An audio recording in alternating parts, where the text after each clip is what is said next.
Thank you, patrons. What up, nerds? Richard Osman is back with a brand new contemporary mystery thriller series. As soon as I saw this one announced, I was excited to read it just because I love the Thursday Murder Club by Richard Osman so much. I was hoping that we were going to get the same diverse cast of characters that he gave us in that series, as well as the witty sense of humor this author has. And he delivered on both in spades. Y'all, Richard Osman is quickly rising the ranks in my favorite mystery thriller authors. So what is We Solve Murders all about? It features characters Steve Wheeler and his daughter-in-law Amy Wheeler. Steve is a retired investigator. He lives a very simple life. He lives in a small community. He goes on his daily walk. He sits on his favorite bench. Once a week on Wednesdays, he goes and does trivia at the pub with his friends, and he goes home to his cat named Trouble. Meanwhile, his daughter-in-law Amy is an adrenaline junkie. She thrives on the exciting life that being a private security officer gives her. At the start of We Solve Murders, Amy's latest job is working on a private island. She is guarding a very popular, well-known author, very rich author named Rosie D'Antonio. Now, if you're thinking, my gosh, I would love to take a job on a private island. It sounds like paradise, just idyllic. And you're right, until things take a turn and suddenly we have a dead body, a bag of money, and the next target seems to be Amy. Amy doesn't have friends.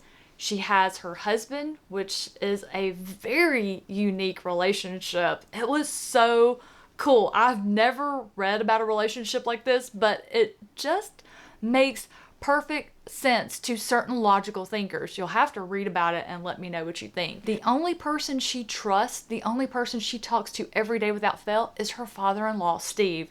I loved their relationship so much. This was such a unique pairing for a detective duo, a father and daughter-in-law. Just loved it. Richard Osman is just so stinking good at writing unique relationships.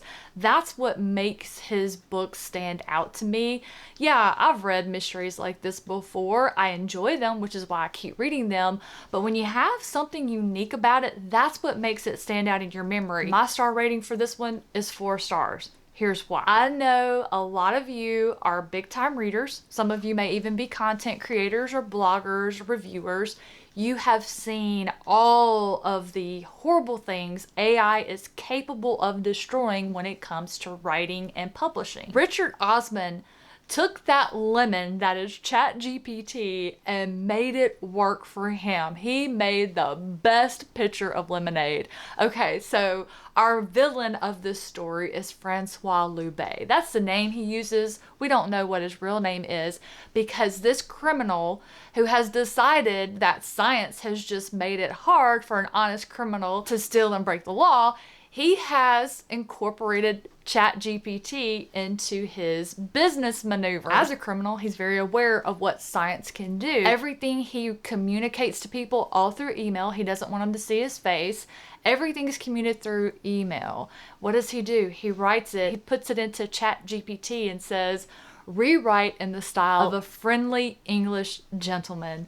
Oh my gosh, isn't that clever? I got so tickled. I loved how Richard Osman made ChatGPT into a tool he could use. Oh, it was so good. Something else that I personally enjoyed about We Solve Murder, Francois Loubet is a money smuggler. He's one of the biggest money smugglers that they're aware of to date. What he's doing is taking advantage of small influencers. They've just got their momentum going. They're getting several thousands of followers, and they want to do better. They don't know anything about the business or getting into that world. They're looking for help. I thought it was a very modern, clever way for a smuggler to operate, but it also showcases and shines a light on how easy it is to take advantage of smaller content creators who don't know what they're doing. Whew, I felt that, y'all. I felt that. I mean, I haven't had that happen to me. Don't think that at all. I'm just saying it's a very real fear. delete everything, basically. I don't think anybody's actually real when they're like, hey, we want to work with you to do this. I also delete it because it's never book related. I want to work with book related people. If you come at me and say, hey, I have this new hair dryer for your dog, you get to keep the product when you're done review. No, that's not book related. Why? My people come to my channel to hear about books. Anyway, I'm chasing rabbits. A large part of that 4-star rating went to the characters, how much I love the characters. I love how diverse that Richard Osman writes these people.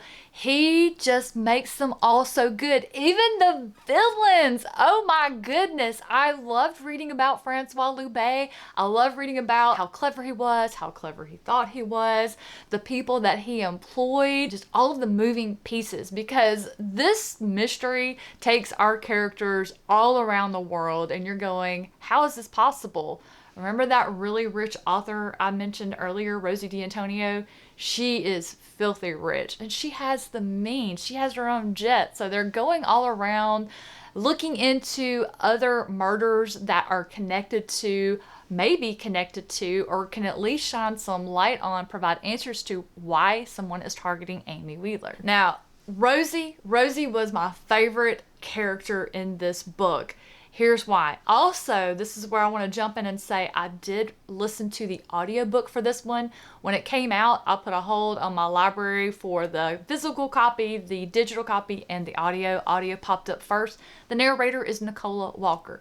Didn't care for her at all, except the voice that she gave Rosie D'Antonio. She gave her this very chill, just very glamorous, laid back, chill tone of voice. It was so good. Matched her perfectly. One of the most hilarious things that Rosie did, she was constantly narrating what they were doing and relating it to a book. Think about Brooklyn Nine-Nine. Do you remember the inside joke that the cast always had where they would ad-lib and repeat something another character say and say, that's the title of your sex tape? That's what Rosie would do, but reference it to writing. There was a scene where she and Amy were searching a house for some information and she calls Amy to the room and she's like, oh, I found the laptop. And Amy's so focused on the laptop.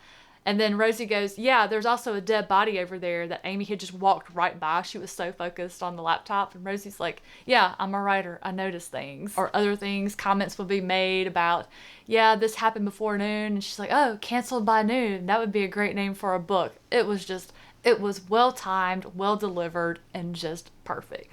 Now, Amy Wheeler, I love Steve, love the father-in-law. He was just the fantastic, grumpy old man to read about, but he had a very heart-touching story that was his own. Oh, so good. So Amy, I didn't know what to think about her in the beginning. I do believe she underwent a change. Her character had a lot of growth from being forced to stay with this small group of people while she is trying to investigate what's going on and why she has this target on her back. And she came to rely on other people. Something happened in her past as a child that was hinted at. We never got the full story. I'm guessing that's going to get explained more as the series goes on. But she did go through a change in this one. She began to rely on people.